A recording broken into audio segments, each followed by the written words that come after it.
All right. Thanks everybody for coming. I hope reInvent's going really well for you so far. I know I'm having a great time. And we're here today to talk about broadcasting sporting events. Just a little introduction to myself. I'm Greg Truex. I'm the product owner at AWS Elemental for our live encoding services. That's both our on-prem and our cloud business for live transcoding. And I'm really excited to be joined today by two of AWS Elemental's close partners, Andrew Blakey, the development manager from Television New Zealand, and Raphael Goldwasser, the lead architect for France Television. They're going to go through some of their use cases of live streaming events, but first I want to spend a little bit of time talking about what it really means to stream live sports. Starting off, this is a chart of the most watched U.S. primetime telecasts of last year. Interesting thing to note here, 17 of the top 20 telecasts in the United States last year were live events. 14 of those events were sporting events. This reflects a really important shift in the way people consume television. Things that are pre-recorded, video on demand, viewers are watching at their own leisure. They're not watching it all at the same time. The things that really get large audiences together and the things that really push large advertising dollars and get people talking are live events. And sports are far and away the most dominant form of live event that people consume on television. Now, 2018 is even a bigger deal for live streaming sports. 2017 was sort of a standard year. 2018 had a lot of big events. We started off in February with the Winter Olympics in Pyeongchang, South Korea. AWS Elemental worked with a partner there representing some of the major broadcasters in Korea. We were able to spin up 20 extra channels of content for the 2 weeks during the Olympics. Then in April, the Commonwealth Games. The Commonwealth Games is a sporting event that happens every 4 years. 71 countries compete in it. This year it was in Australia, and Andrew's going to talk about how Television New Zealand was able to use internet streaming to really boost their audience experience. And then, of course, in the summer, June and July, the FIFA World Cup. This is one of the biggest sporting events in the world. An estimated 3.4 billion people tuned in to at least some of the World Cup. AWS Elemental helped partners all over the world stream every match, anywhere from mobile streaming applications all the way up to 4K HDR streams for all their users. Then in July, the Tour de France. This is an event that happens every year, but as Raphael's gonna tell us, viewers in France got a big upgrade on their over-the-top streaming experience this year.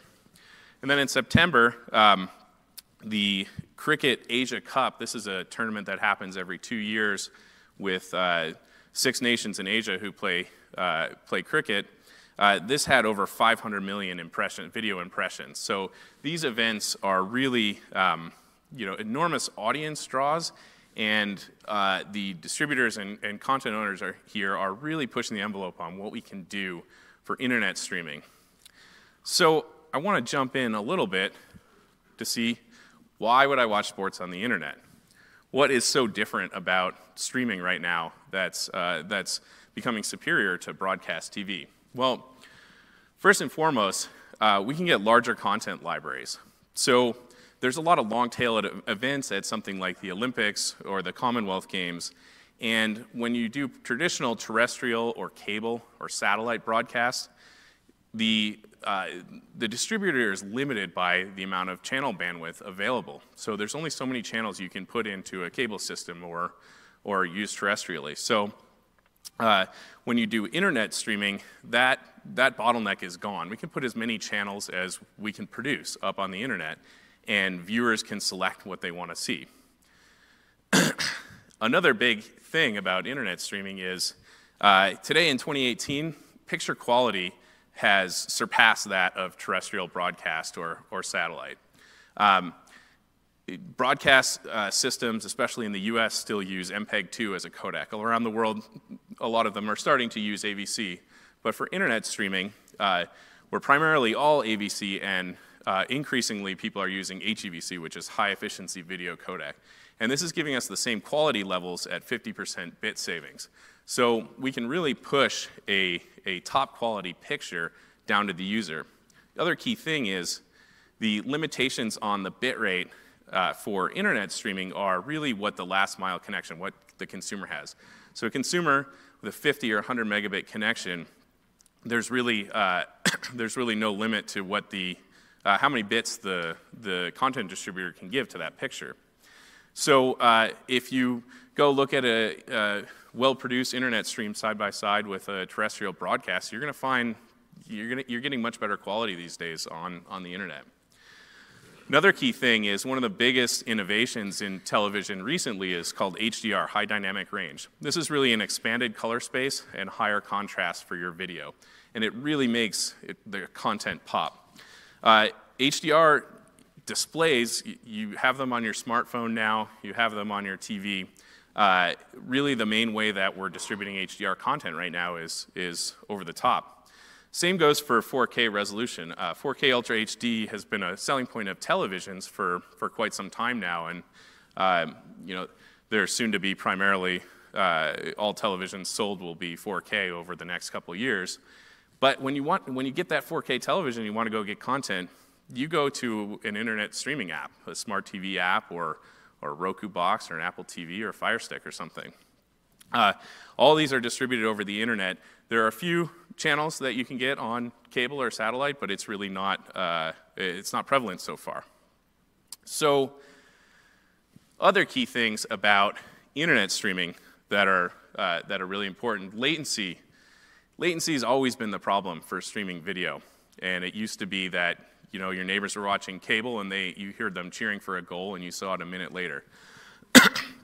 Video origins and content delivery networks have gotten significantly better over the last few years, to the point where we can really shrink down that player buffer and get latencies that really meet the satellite, cable, terrestrial broadcast. And basically that problem is eliminated. Also, when you have an app that you are giving your customers, you can really make a superior experience with over the top. So you can have alternate camera angles, alternate audio commentary. You can have a home and away feed. You can have a beginning and experts audio feed. You can let your users do time shifting. They can pause, they can rewind if they missed a good play. This is all done without a DVR box, so you can do it on your phone, your tablet, your TV. We can have ML tools do automated highlight clipping, so you'd have a timeline of the game. You can jump back to all the goals. We can put advanced statistics, so you can select a player and look at how they're performing the game. We can even do player tracking, so you can see if your favorite player's out on the field or on the bench and what they're up to. And there's integrations with real-time chat and social media. So all these experiences really are changing the game for the end viewer, whether it's the primary screen in the living room or on their mobile device or tablet. So I think we understand pretty well why internet streaming is going to be a better viewer experience and better for your customers. But if you're the content distributor, how do you do this? Sporting events are a fantastic application for cloud computing. One of the biggest reasons is they're naturally bursty workflows. So even in a regular league, you only have games on certain nights in certain cities, but for events like the Olympics or the Commonwealth Games, you need a lot of infrastructure for a period of 2 to 4 weeks. And doing this in the cloud, if you did this on-prem, you would have to make a pretty significant capital expenditure for equipment that's going to be underutilized the rest of the year. When you do it on the cloud, you're basically going to pay as you go during the event, and then you spin down the infrastructure, and it's no problem. Another key thing, scaling. So we need to scale to millions of users for some of these biggest events. And everybody's going to use a content delivery network, and they're incredibly important in scaling here. But also your video origin needs to scale to meet the number of pops that your CDN is going to have and to meet the different geographies that you're trying to serve. Doing this, originating your video in AWS lets us auto-scale, and I'll get into that in a little bit.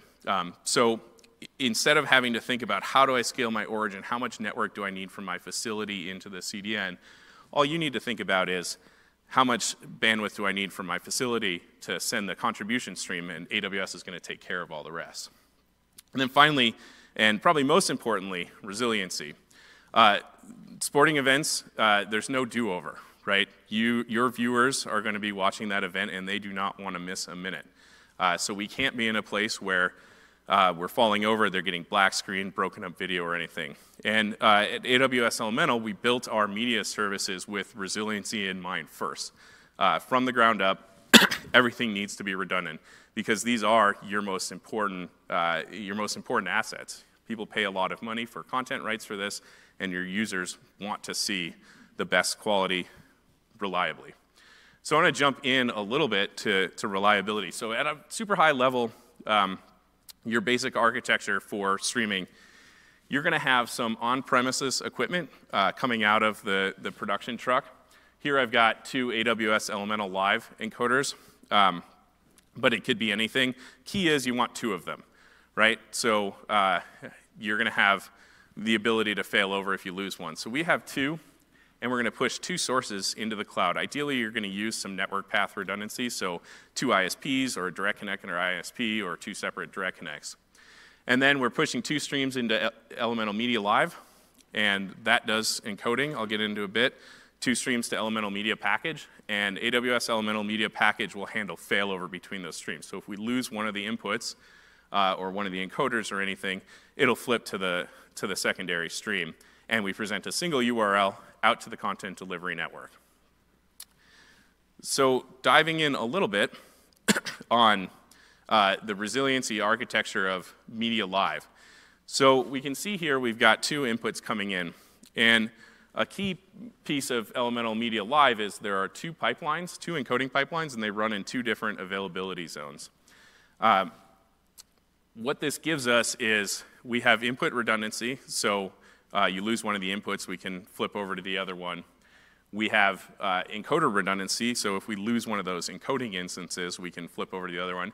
And we have availability zone redundancy, so if we have a network partition where a whole AZ is offline, we're still able to access, we're still going to have encoding from the other one. Key thing here is between the 2 availability zones, if you have an embedded timecode in your source stream, we can lock those pipelines together, so the segments coming out of both of the pipelines are going to be the same video, and they'll be able to, Media Package will be able to interchange them to give a totally seamless failover. So the user won't even notice a glitch in the video if there's a failure anywhere in this chain. Jumping into Media Package, so Media Package is a multi-AZ service. So basically this means we have a fleet of ingest servers that sit behind a load balancer, and the load balancer can direct the incoming streams to ingest servers that are live. So if we lose a whole AZ, it's just going to redirect to another one. Lose it, any of those ingest servers are unhealthy, we can just cycle them out. Same with content storage and its segment database, and then same with the egress fleet. So basically Media Package is going to do repackaging in this egress fleet. Another key thing about Media Package here is it has a cache fleet that can basically, it will act as a grandfather cache for all of your CDNs. So if you have a multi-CDN strategy, or you have an event that's really getting a lot of traction in a lot of different geographies, so you have a ton of CDN pops coming back to the origin, Media Package is going to scale to handle that load. And you don't have to worry about your event going down because you don't have origin capacity. Okay, so I want to get to what we're really here for is to hear about the workflows that utilize these services. So first up, we've got Andrew Blakey from TV New Zealand, who's going to talk about the Commonwealth Games. Thank you, Greg. Morning, everyone. Nice to be here talking. So just want to start off by saying thanks to Mike Ellis and to Greg from AWS Elemental for giving us the opportunity, or giving me the opportunity to speak today, and also to our AWS account manager, Scott, and Uti from CloudFront. So basically with the Commonwealth Games, TVNZ was getting back into sport. We hadn't done sport for quite a long time. Most of the sports rights had gone to the pay TV provider in New Zealand. So TVNZ saw the Commonwealth Games as a really good opportunity to get back into sports and try something different with digital delivery. The Commonwealth Games, you're probably wondering what those are. They're kind of like a smaller version of the Olympics for the Commonwealth, so former British Commonwealth countries. And the 2018 Games were held in Australia on the Gold Coast. We're looking at about 6,500 athletes there from over 70 countries, 17 sports across 10 days, and the sort of anticipated global TV audience was around 1.5 billion people. So it was a pretty big sporting event, certainly the biggest sporting event in Australia since the 2000 Sydney Olympic Games.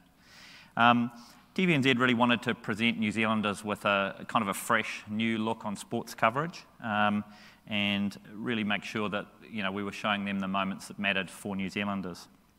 The idea was to centre this around a Commonwealth Games Hub, which would showcase 5 online HD channels. So we had TVNZ 1, 2, Games Extra, Games Online, and then a Mosaic channel, which kind of showed what was happening on those 4 channels. And then obviously for this, we absolutely needed 0 downtime on our TVNZ On Demand platform for the show, for the duration of the games. And of course, what we really needed to do was match the marketing hype. So there was a lot of marketing hype in New Zealand about the fact that TVNZ had got the games rights.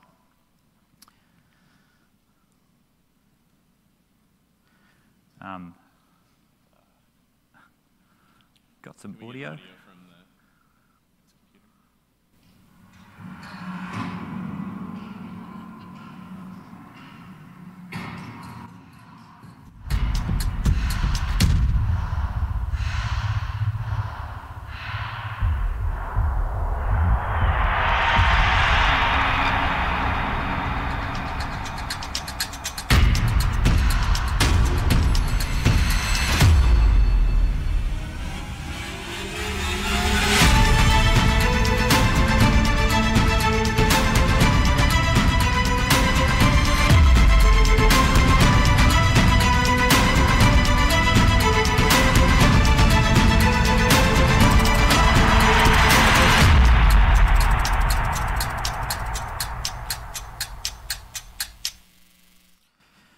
So that was kind of some of the hype that was going on, and so we really had to deliver on that. So if we maybe just start off by taking a step back in time. So this was kind of the current state of our streaming architecture circa late 2017. So we were broadcasting 3 linear channels. We were simulcasting those, so our TVNZ 1, TVNZ 2 and Duke channels. We were doing those online in SD only. The renditions were being created on-premise using AWS Elemental hardware. So we had Elemental Live 4-port and 8-port ground encoders and an Elemental conductor. That part kind of worked really well for us, and we were pretty happy with that. But it was after that that the problems started. So we were creating all of our renditions on-premise and sending those out over the public internet to a legacy CDN entry point. This meant that we had a lot of outbound traffic on our internet connection, and it was contending with other traffic that we had coming out of our facility. And this is even before we were attempting HD, so this was just SD. And so this sort of led to serious sort of reliability and latency issues that we were facing. And we also had reliability issues with legacy CDN entry point. And we had very little ability to kind of configure the entry point and debug issues and get visibility of when things were going wrong. So we pretty quickly determined that we couldn't rely on this architecture for covering an important event like the Commonwealth Games. And the other problem we had was that we didn't really want to invest in significant new hardware for an event which was only 10 days in duration. So we kind of were like, what do we do? So we've been talking with Mike from AWS Elemental and Uti from CloudFront for a number of months over ways that we could kind of partner together. So we headed over to Sydney from Auckland in October last year and chatted to them about some exciting new products that AWS Elemental were launching. So this was Media Live and Media Package to be able to process live streams in the cloud. CloudFront obviously providing us with kind of a modern scalable, cost-effective distribution method to get our content to viewers, and Direct Connect to provide a secure path for us to get from our TVNZ facility in Auckland to the AWS data centre in Sydney without having to go through the public internet. So we sort of talked through a plan, build, test approach with them, and came up with a plan in conjunction with the Elemental and the CloudFront teams as to what we would do. So we started out by trialling a single simulcast channel, which was our TVNZ Duke channel, which was a slightly smaller, less used channel. And the initial results were pretty excellent. We're really happy with them. So we shifted all of our TVNZ simulcast channels over, including our higher use TVNZ1 and TVNZ2 channels. And when we saw kind of, how well those were performing, we were pretty happy that we had a platform that we could use successfully and reliably for the Commonwealth Games. So basically, our broadcast team were responsible for getting the signals back from the Gold Coast to the TVNZ facilities in Auckland, where a lot of the post-production was taking place. This involved a bunch of reasonably complicated workflows. It's kind of in broadcast land, not my area of expertise, so I won't talk about that in too much detail. But what I do want to talk about is a little bit about our online streaming architecture. So what we did here was that we kept the Elemental ground appliances for our ground encoding, because as I said before, those were working pretty well for us. We had no real concerns about that. What we did change was that rather than sending those multiple adaptive bitrate streams from our Auckland facility across the internet to distribute, we sent 2 high-resolution RTMP streams to AWS Media Live. And then Media Live was then basically doing the work that used to be done on-premise by our on-premise ground encoders to create the fleet of renditions that would then be distributed through CloudFront to our end users. So we were sending in a source input format of 1920 by 1080 at 50 frames. We were then using the ground encoders to encode this into a 1080p mezzanine format at 12 megabits a second, sending that up to Media Live. Media Live was then creating up to 6 renditions for us, ranging from reasonably small renditions, sort of 270 running at 400 kilobits a second, all the way up to full HD 1080 renditions running at 6 megabits a second. CloudFront was then used in front of, Media Live was then delivering to Media Package, which was providing the origin services. CloudFront was then in front of Media Package to provide the distribution through the CDN to end users. We then had AWS WAF and Shield in front of the CloudFront distributions. This provided us with some enhanced security and also some geo-blocking. So we were only allowed to distribute our online streams in New Zealand, and there were pretty strict rules around that and consequences if we failed to follow that. So we used AWS WAF to basically geo-restrict our streams to New Zealand, and that worked really well. And then we also used Lambda and AWS S3 with API Gateway as well to provide the AM128 encryption with rotating keys. So we needed to do that to meet our content protection requirements. We had to secure the streams with 128-bit rotating key encryption, and so we were using that. And then we're also able to deliver the logs out of CloudFront into an S3 bucket, and then use Athena to do some analysis of that. CloudWatch and then a Lambda function delivering through to our Slack channels provided us with really nice monitoring, able to alert us if anything went wrong. Redundancy was obviously a really big part of what we were wanting to achieve with our Commonwealth Games streaming architecture. Obviously, a high degree of reliability and resiliency was absolutely key. As Greg mentioned at the beginning, you don't get do-over. If something goes wrong in your system and it's a key moment, a gold medal moment, something like that in something like the Games, you've missed it. And so we really wanted to make sure that we had a thoroughly redundant path throughout our system. So we did keep the full ABR renditions sort of running to our legacy CDN through the public internet as kind of our backup option. But our main options, we ran redundant paths from the on-ground encoders up to the AWS through Direct Connect, through sort of physically different links to the Elemental Media Live, which was then able to handle sort of primary and backup mezzanine streams and pass those on to primary and backup media package origins, and then we had independent CloudFront distributions configured as well to provide primary and backup. So as you can see from looking at the diagram there, there's really end-to-end redundancy throughout that whole system, and some pretty good failover capability there as well, so that should anything go wrong on one path, we could fail over to another path. As I mentioned earlier, it was the TVNZ produced a Commonwealth Games Hub, which you can see here, which provided, I guess, all New Zealanders with a single destination that they could go to find out anything they wanted to about the Commonwealth Games, what the schedule was, look at the live streams, watch video clips, get their news. It was kind of a one-stop shop. The Mosaic was a key point of difference for us. So this is something you can't do with the traditional terrestrial broadcast of a sports event. So we were able to provide people with a single place to come in, take a look at all the things that were coming through on the live streaming channels, and then just click on one of those and jump into the channel itself. Go back if they want to look at something else. For the event itself, all 5 channels were monitored by the AWS Infrastructure Event Monitoring or Management or IEM team. So that's an AWS service that you can utilize to help you with big sporting events.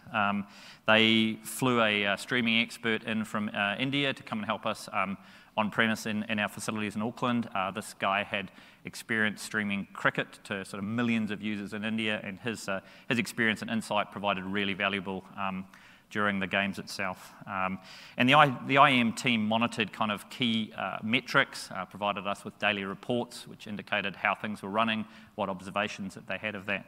And this was really, it really provided us with an extra degree of monitoring over and above kind of the monitoring that we were doing with Ubora using our own support team, and also the additional to the sort of the other support that we're getting from the other AWS teams.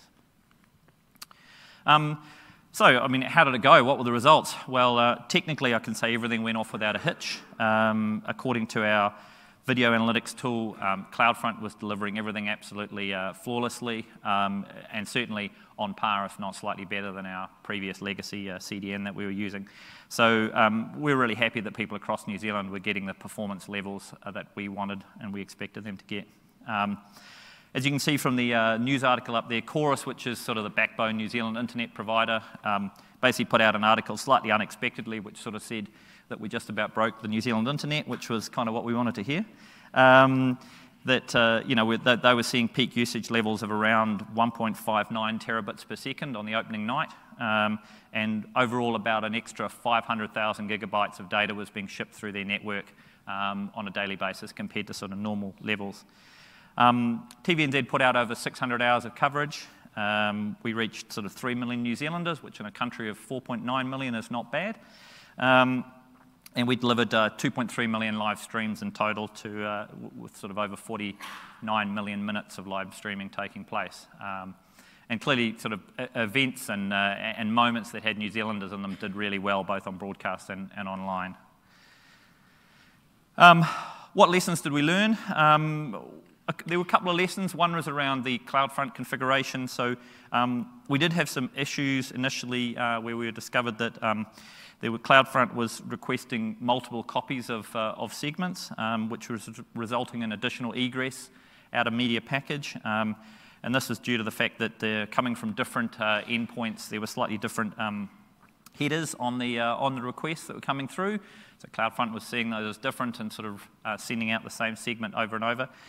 So we just did a simple change to overwrite the origin header as it came into the CloudFront, and this allowed us to basically kind of collapse those requests and reduce that egress traffic out of the origin, which is one good learning.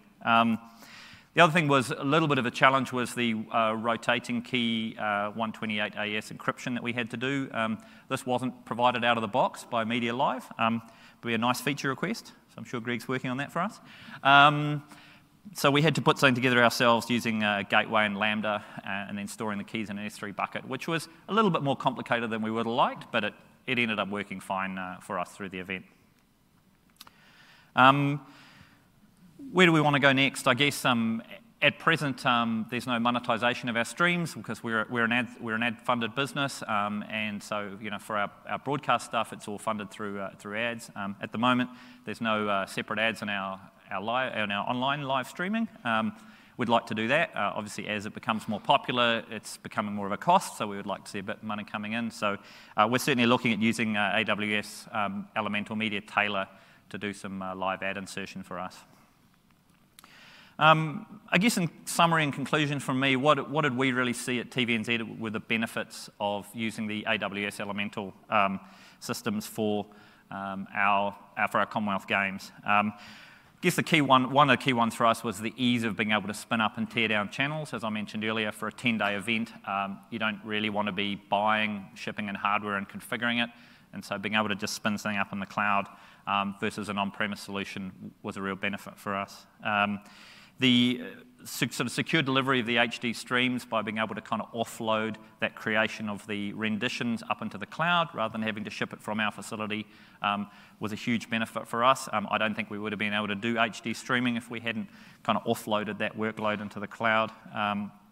And then also that the kind of the certainty of using Direct Connect to provide that link up to the AWS data center and a secure way to get that to our origin and then out to customers was a real benefit for us. And then CloudFront, I think, was a huge benefit using that. It certainly provided us a much better visibility of our delivery process and better support at a better price than we've been used to. Thank you.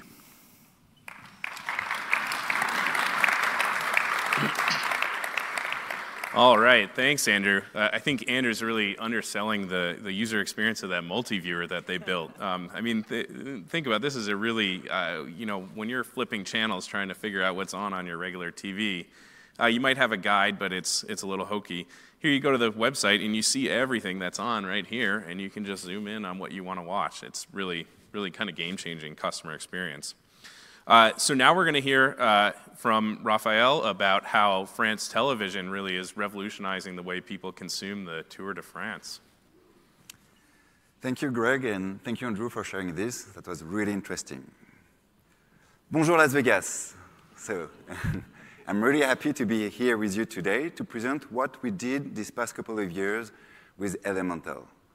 We now use AWS Elemental on a daily basis for all our event live stream. So, after the Kiwi accent, mesdames et messieurs, s'il vous plaît, get ready for the French accent. All right, so firstly, I wanted to give a baseline of France TV. Raise your hand if you heard of France Télévisions. Good. So quite a few of you know about it. So we are the French public television broadcaster and one of the main media group in France. We are quite big. We have different entities. We have the production, the distribution, advertising, and the digital entity. And I work for the digital entity as a video expert. So for the broadcaster in the room, you probably already know that traditional television is slowly decreasing. People are not watching television.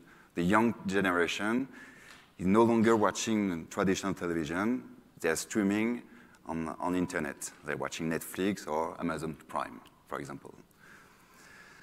So that's why we know that at France Television. That's why we're trying to transform our company to reduce the gap between broadcast and broadband. And we have created a web platform called France.tv because we want France.tv to be our main flagship, to be more content-driven instead of channel-driven. We want the user to find video content quite easily. We want to make it easy. We are proud to share those metrics with you because they are growing every month. And we'll see, maybe right after this presentation, they might be double. We'll see. So our views are made on our different platforms, web, mobile, and IPTV. Mobile trend is a true reality because we see years after years that video consumption is increasing on those devices. Right now, we estimate between 60 to 70% of all our video streaming delivery on mobile devices. Our traditional linear channels include 5 premium channels, France 2, 3, 4, 5, and France O. 9 overseas channels,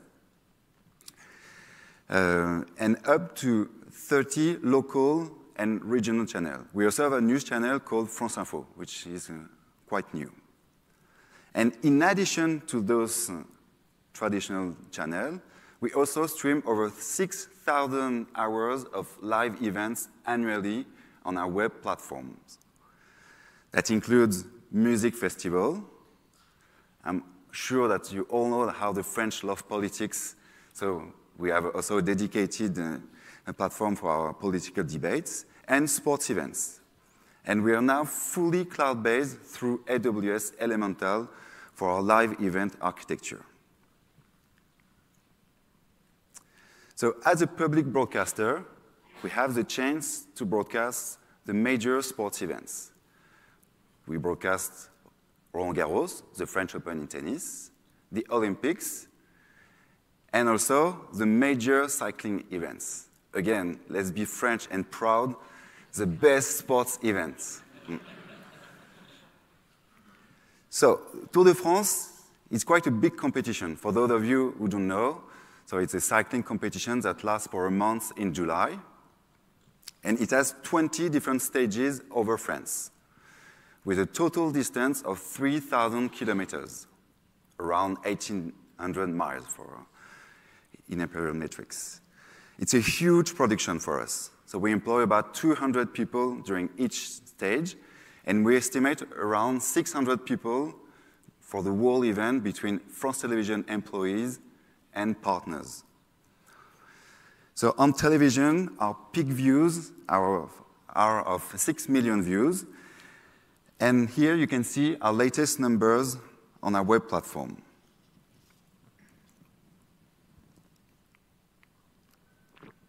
All right. So let me go back in time to understand why we moved to the cloud for our event platform. So until 2015, OTT Life Channel were seen as traditional broadcast channels. So for each event, we installed a dedicated playout center for our event. So it was very heavy, all the broadcast equipment, all the SDI feeds, and all the SDI feeds to wire. So it was really long and heavy. And really, let's be honest, it was just too much for what we needed on the OTT. That was painful and resourceful, but that was legacy. Between 2015 and 2017, we knew that streaming was a true reality at France Television. So that's why we wanted to extend our online offer by providing more and more channels. For example, at Roland Garros, we wanted to be able to broadcast up to 20 simultaneous streams. So we needed to be more agile and flexible. We did that by using Elemental Stack, and through API, we were stopping and starting the transcoder. We were also using occultation boards in case of rain or to display any messages. And back at the time, Elemental was green before getting into orange. At France Télévisions, we knew that this kind of event with a start and a stop was just the best use case for the cloud. So why don't you give it a try? So we've been using Elemental Cloud as a platform as a service, but we felt that the platform was definitely not mature enough and a bit pricey. And also at this time, we also had a step in the cloud, because for all our clipping applications for the different extracts, we were on the cloud through our partner.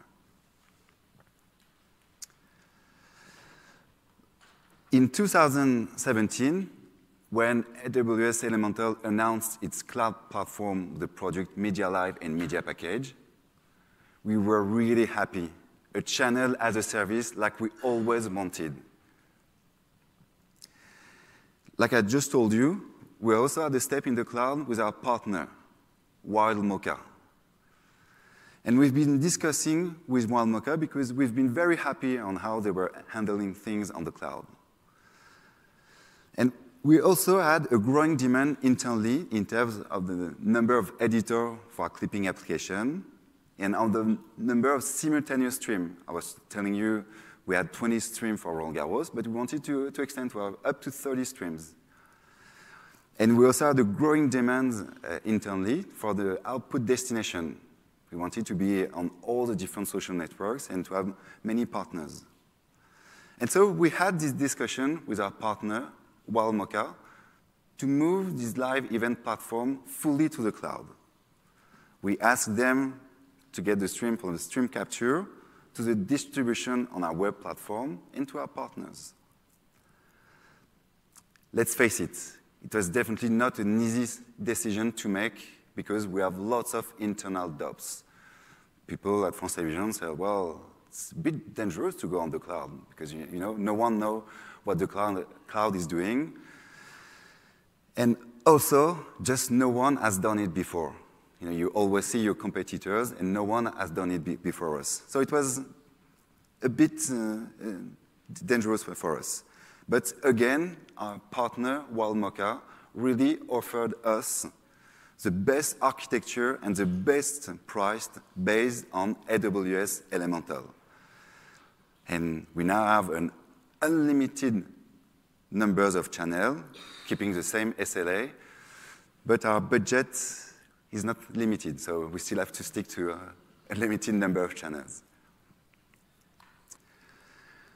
All right, so some architecture. So this is our previous workflow for the Tour de France. So let's follow the workflow all together. So on the left-hand side, you have the peloton, or the cycling pack. We can have up to 5 motorcycle feeds, and we have a finish line feed. Those feeds go directly to our production truck at France Télévisions. And there, at the center of this workflow, we have the contribution part. So in our truck, we have Elemental transcoder to transcode contribution feed. For each stage, we have a dedicated internet connection. Remember, I told you, Tour de France, we have 20 different stages on different cities. And so we need to have dedicated internet connection. And so we are pushing a contribution feed in 720p. And on the right-hand side of the workflow, right for you, we have our 3 outputs. Here you can see you have a live output for our web platform. You have a clipping application and an RTMP relay for our partners. So in the live application, we use also Elemental appliances to do the multi-bitrate transcoding. We had our different rendition. We were pushing RTMP feed directly to the CDN, and then HLS and HDS as an output with our player on our platform, France Télévisions Sport. Another workflow for the clipping application and the on-demand through our partner, Wild Mocha. And a third application, third workflow, to send live stream for our partners. As you can see, 3 outputs, 3 workflow, so it was really complicated for us to operate. And some editors and students told me that it was a bit of a nightmare because they never knew on which output to go. And that's where our partner, Wild Mocha, helped us to design this architecture, a much more simple architecture, fully cloud-based. So let's follow the workflow again together. So on the left-hand side, we have the contribution with our live source, which can be either an IP or SDI, which go to our on-prem encoder. This is where we have the contribution. So again, we have a 720p. So we have 2 encoders, a main and a backup transcoder. We push the content to Wild Mocha platform. Then, Wild Mocha provides us a back office, a very simple back office, where we can select our different input feed, and we can just press start or stop the live transcoding. We also have an event scheduler, so we can, in advance, schedule any events we want. And after, we also have our 3 different outputs. So let's see the different output. For the live streaming, that's where it's getting interesting. We're using the AWS Elemental workflow with Media Live. So we send, actually, Wildmocha send 2 streams directly to Media Live main and a backup. By nature, like Greg told us, by nature, AWS Elemental is redundant. So we don't have to do anything. The system is redundant. And we have our different rendition. So right now we're using 5 different renditions. Let's go directly to the media package product. Media package is an origin. It serves as a just-in-time packaging origin where we can get HLS and Dash outputs. And we're happy because the CDN just pulls the content directly from the origin media package. That's one output. Again, with the same back office that we see, provided by our partner Wildmocha, we can also do our clipping application. Since they already have the contribution feed, they provide an interface for our editor where they can easily do some video extraction. And finally, a third output, since Wildmocha already have the contribution feed, they can do a pass-through directly to our different partner for all the social network and the different partners that want to receive the Tour de France feed. So for us, France Television, it's much more easier because we can have simultaneous channel made easy. There is no specific technical requirement. You just log on the same interface, and you can do whatever you want. And we kept the same service level agreements than we had with on-prem. For Wildmocha, really easy to scale easily because through API, they can have, so they build one channel, and after they can build another channel, and they can build up to 30 channels. Very easy, because everything is API-based.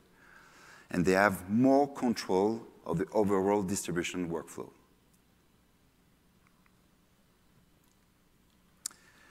All right. So by moving to the cloud, we wanted to be future-proof. What's the point of going to the cloud if you keep the same features that you had 2 years ago?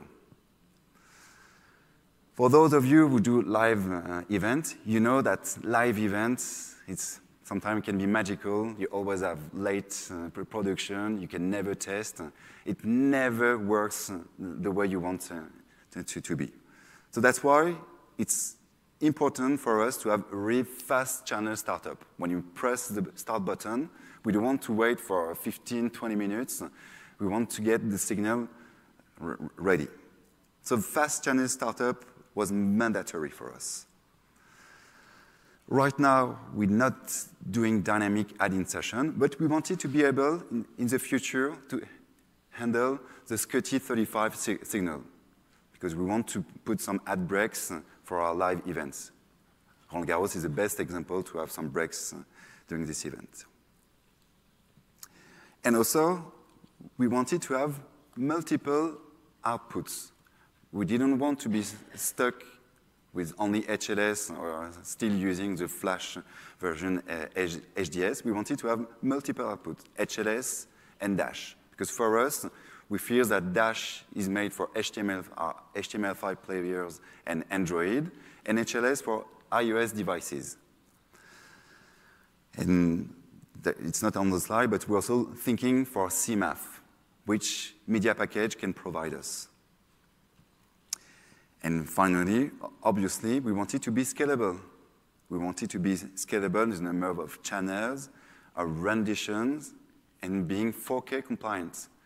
I'm pretty sure for the broadcaster here, you buy an appliance 1 year, and the next year you've been asked, yeah, can you do 30 channels, and you need to buy another appliances.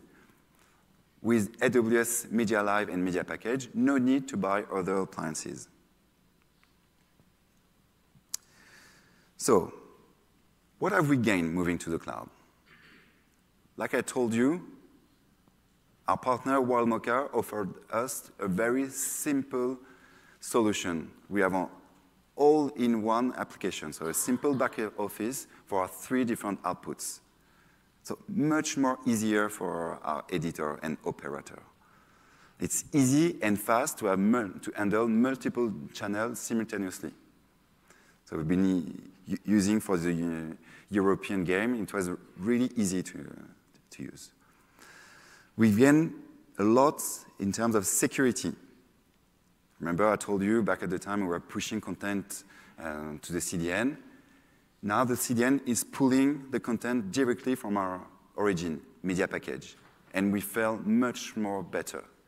It's always better to feel less CDN dependent. And we can control who has access to our origin. Obviously, it's highly redundant and scalable, so we gain in terms of security for that. And finally, we gain in quality. We have always been happy with Elemental quality. They always have provided us the best video quality, and we kept this quality. Because as a public broadcaster, we need to make sure that our video codec is going to play on all our different devices. Compatibility is important, and that's what AWS Media Live provided us. All right, so this is my last slide. So what have we learned? We've learned that long-term relationship is important. Remember what I told you earlier, that we had lots of internal dubs at France Télévisions.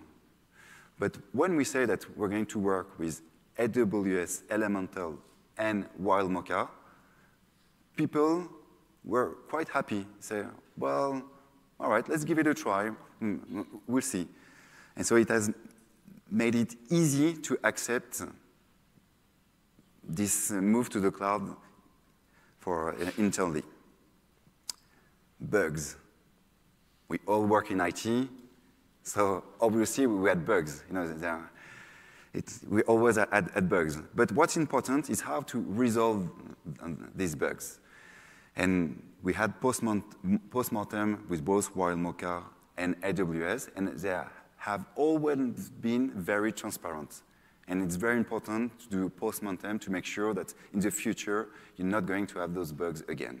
Because again, we all work in IT, and bugs would happen at one point. And yes, it's possible to be fully cloud-based and to keep the same quality and the same level of SLAs that you can get with on-prem. We stream over 3,000 hours of live events since May, and we're really happy to keep testing the new feature of AWS Media Package and Elemental. I would like to thank our partner, AWS Elemental and Wild Mocha, and our team at France Télévisions to have made this transition to the cloud possible. Merci beaucoup.